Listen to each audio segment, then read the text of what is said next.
अब मैं एक ऐसे मेहमान को बुलाऊंगा जो सुहेल भाई की साहबजादी हैं, अबीहा सुहेल। उन्होंने कुछ लिखा है तो उनसे गुजारिश करूंगा कि आएँ और आके हम लोग को सुनाएं। अबीहा सुहेल साहब।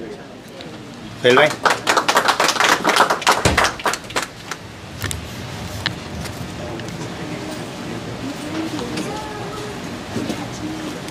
Assalamu alaikum.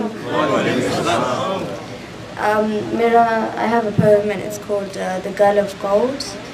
So, her heart full of gold, it never sank or mold. Around her the truth was always told, it would never fall. She was the girl of gold. She would never lie, it was at night when she would cry. They knew her abilities, never to know her disabilities. She was the girl of gold.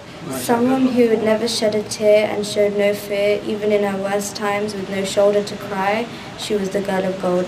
Never to be seen sad, around her no one was a drag. Inside she was tearing apart, never to know why. She had everything in the world but emotions.